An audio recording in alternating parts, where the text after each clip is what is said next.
Hello everyone, मैं doctor प्रगति गुप्ता और आज इस वीडियो में हम बात करेंगे किडनी फेलियर पेशेंट्स के अंदर कैसे हम हीमोग्लोबिन बढ़ा सकते हैं। हीमोग्लोबिन बढ़ाना कैसे है, उन सारी की सारी चीज़ों के बारे में मैं आपको इस वीडियो के अंदर पूरा एक्सप्लेन करूँगी।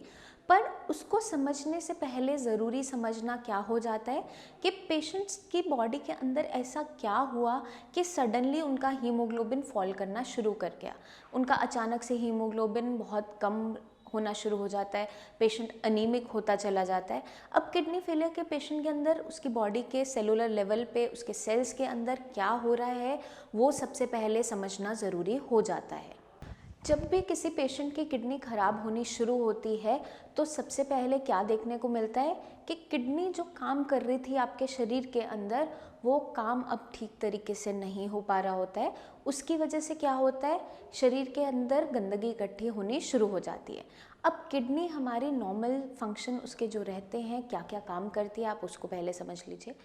किडनी हमारी बॉडी का बहुत ही इम्पॉर्टेंट वाइटल ऑर्गन है जो मदद करता है आपकी बॉडी के अंदर जितने भी वेस्ट मटेरियल है, जितनी भी गंदगी है, उनकी सफाई करते हुए पेशाब के रास्ते उसको बाहर निकालता है। अब जितने भी इलेक्ट्रोलाइट है उसको भी बैलेंस करता है, साथ के साथ एक बहुत ही इम्पॉर्टेंट हार्मोन बनाता है जिसे हम कहते हैं इरिथ्रोपोइटिन।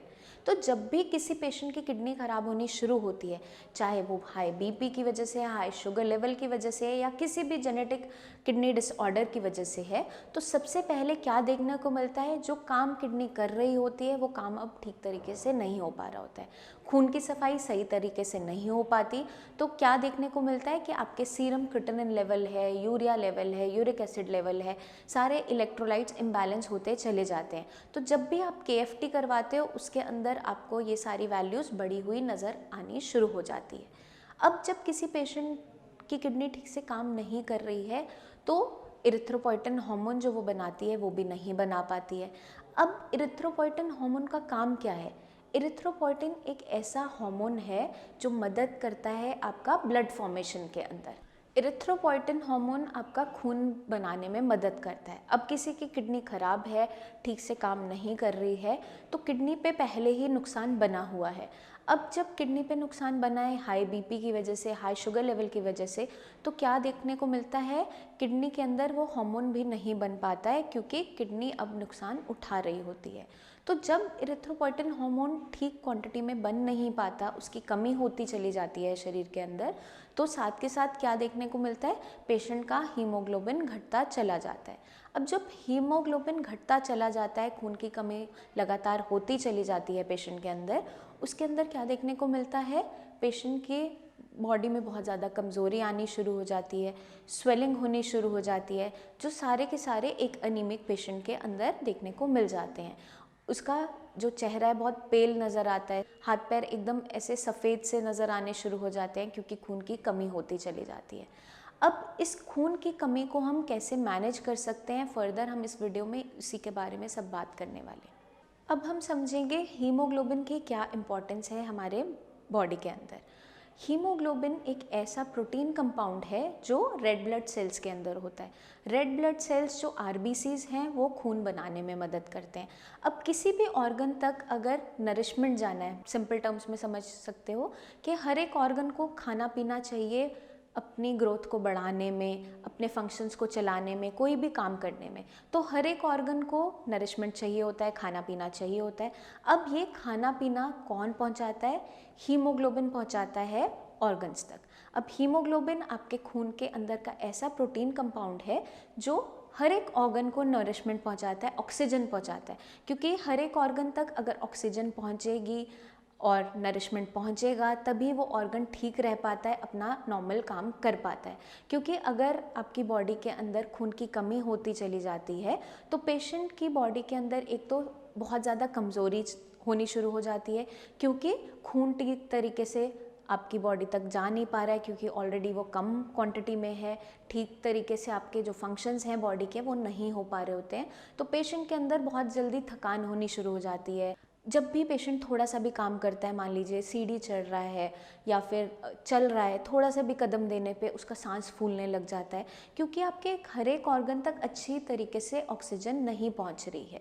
तो ज़रूरी क्या हो जाता है कि आपका हीमोग्लोबिन जो बॉडी के अंदर है वो नॉर्मल वैल्यूज़ के अंदर होना बहुत इंपॉर्टेंट होता है। अब वहीं किडनी फेलियर के पेशेंट के अंदर क्या देखने को मिलता है, यही हीमोग्लोबिन लेवल्स बहुत कम होने शुरू हो जाते हैं। अब पेशेंट के अंदर ऑलरेडी बहुत सी चीज़ें कट डाउन करवा दी जाती हैं, क्योंकि आपके जब भी क्रिएटिनिन लेवल्स बढ़ रहे होते हैं, यूरिया लेवल्स बढ़ रहे होते हैं, तो सबसे पहले डॉक्टर क्या बोलता है, आपको प्रोटीन का इंटेक कट डाउन करवाने के लिए सबसे पहले कह दिया जाता है। अब जो हीमोग्लोबिन मैंने आपको बताया वो प्रोटीन कंपाउंड है, प्रोटीन से ही बनता है। जब पेशेंट का प्रोटीन बंद करवा दिया जाता है, जैसे उसकी दालें हैं, दूध से बनी आइटम्स हैं, नॉनवेज है जिनके अंदर भी प्रोटीन होता है, तो ऑटोमेटिकली क्या होता है, पेशेंट की बॉडी के अंदर वीकनेस आनी शुरू हो जाती है। बट डॉक्टर के पास और कोई रास्ता नहीं होता है, क्योंकि अगर पेशेंट के लेवल्स बहुत तेज़ी से बढ़ते हैं तो उसका मैनेजमेंट हम इसी तरीके से करवाना शुरू करते हैं। तो अब हमें क्या ध्यान रखना है कि आपका हीमोग्लोबिन मेंटेन भी रहे, डाइट में भी हमें चीज़ों को फॉलो करना ज़रूरी हो जाता है। अब समझना ये ज़रूरी हो जाता है कि आपका हीमोग्लोबिन फॉल ही क्यों किया। फॉल इसलिए किया क्योंकि आपकी किडनीज ठीक तरीके से काम नहीं कर पा रही होती हैं और इरिथ्रोपोइटिन हार्मोन नहीं बना पा रही होती है। तो जब भी कोई किडनी फेलियर का पेशेंट आता है और उसका हीमोग्लोबिन कम आ रहा होता है, उसे दो तरीके से मैनेज करवाया जाता है, आयरन सप्लीमेंटेशन से और इरिथ्रोपोइटिन की सप्लीमेंटेशन से। अब पेशेंट बहुत सी आयरन सप्लीमेंट्स खा रहा होता है ऑलरेडी, बहुत सी आयरन की टैबलेट्स ले रहा होता है, लेकिन पेशेंट का हीमोग्लोबिन बढ़ नहीं पा रहा होता है, क्योंकि कमी तो इरिथ्रोपोइटिन हार्मोन की हो रही है बॉडी के अंदर, किडनी बना ही नहीं रही है। जब तक हम उसे बाहर से नहीं देंगे आपकी बॉडी में कमी बनी ही रहती है। तो इसलिए ज़रूरी हो जाता है इरिथ्रोपोइटिन की सप्लीमेंटेशन करना।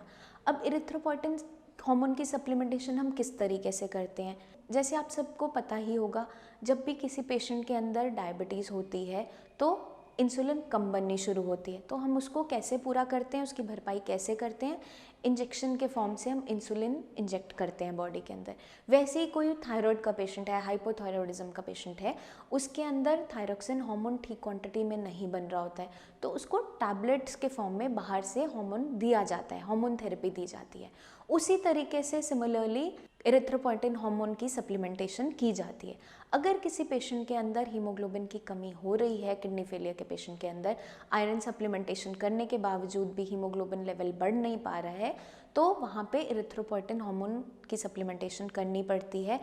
आपको इंजेक्टेबल्स के फॉर्म में इरिथ्रोपोइटिन के इंजेक्शंस देने होते हैं। वो डिपेंड करता है कि आपके हीमोग्लोबिन लेवल्स क्या हैं, उसके अकॉर्डिंग डॉक्टर डोज डिसाइड करता है कि आपको वीकली वो सबक्यूटेनियस लेना है, ट्वाइस अ वीक लेना है, 15 दिन में लेना है, कैसे लेना है, वो हम डिसाइड करते हैं। पहले पेशेंट की हिस्ट्री पिकअप करते हैं कि किडनी ख़राब हो क्यों रही है, हाई ब्लड प्रेशर की वजह से, हाई शुगर लेवल्स की वजह से, या कोई आईजे नेफ्रोपैथी का केस तो नहीं है, पॉलीसिस्टिक किडनी तो नहीं है, क्योंकि हर एक किडनी फेलियर के पेशेंट के अंदर सूनर और लेटर हीमोग्लोबिन लेवल फॉल करना शुरू कर ही जाता है।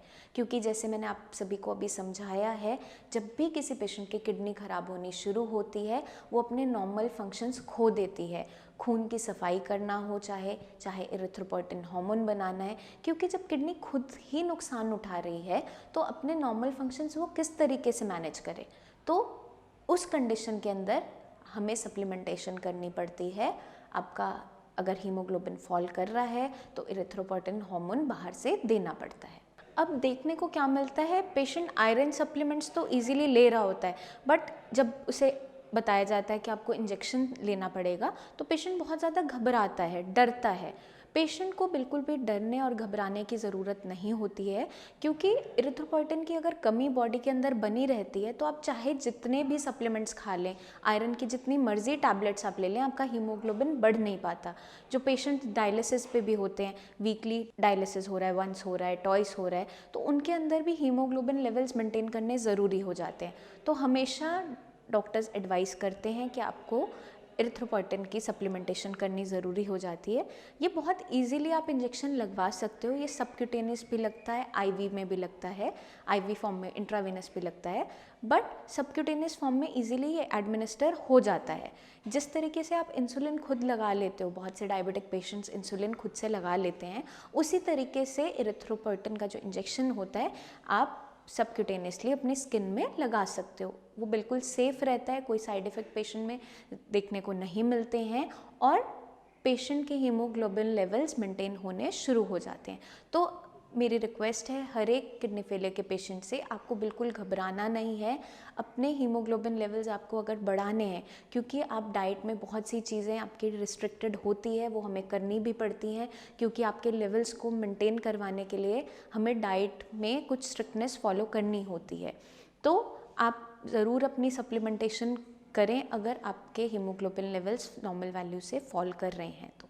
आपके माइंड में कोई भी डाउट्स रह जाते हैं किसी भी टर्म को लेकर, किसी भी कंडीशन को लेकर, अपने डाइट को लेकर, तो आप नीचे दिए हुए नंबर्स पर हमें कॉल करके हमसे बात कर सकते हैं, हमें क्लिनिक आके भी विज़िट कर सकते हैं। आई होप ये वीडियो मदद करेगी हर एक किडनी फेलियर के पेशेंट को समझने में, अंडरस्टैंड करवाने में कि हीमोग्लोबिन फॉल क्यों करता है और किस तरीके से हम उसे बढ़ा सकते हैं। और जितने भी पेशेंट घबराते हैं इंजेक्शन लगवाने से, वो समझ पाएंगे कि इसकी इम्पॉर्टेंस क्या है, क्यों ये ज़रूरी होता है और क्यों डॉक्टर को ये प्रिस्क्राइब करना ही पड़ जाता है। आपके माइंड में फिर भी कोई डाउट्स रह जाएं तो आप बेझिझक नीचे दिए हुए नंबर्स पे हमें कॉल करके हमारे टीम ऑफ डॉक्टर से बात कीजिए। आप क्लिनिक आके मुझसे अपॉइंटमेंट भी ले सकते हैं। कोई भी आपकी रिपोर्ट्स हैं आप व्हाट्सएप भी कर सकते हैं। आई होप आज सभी पेशेंट्स के सारे डाउट्स क्लियर हो गए होंगे। फिर भी कोई आपके माइंड में डाउट्स रह जाते हैं तो आप बेझिझक हमसे बात ज़रूर करें, क्योंकि जब तक आप अपनी क्वेरीज शेयर नहीं करेंगे उसका सलूशन नहीं निकल पाता है। जल्दी ही मिलते हैं नेक्स्ट वीडियोज़ में, जिसमें मैं लेकर आऊँगी बहुत सी टिप्स जो मदद करेंगी आपकी किडनी हेल्थ को अच्छे से मेंटेन करने में। तब तक के लिए आपको बस एक छोटा सा काम करना है, अपना खास ध्यान रखना है। Take care.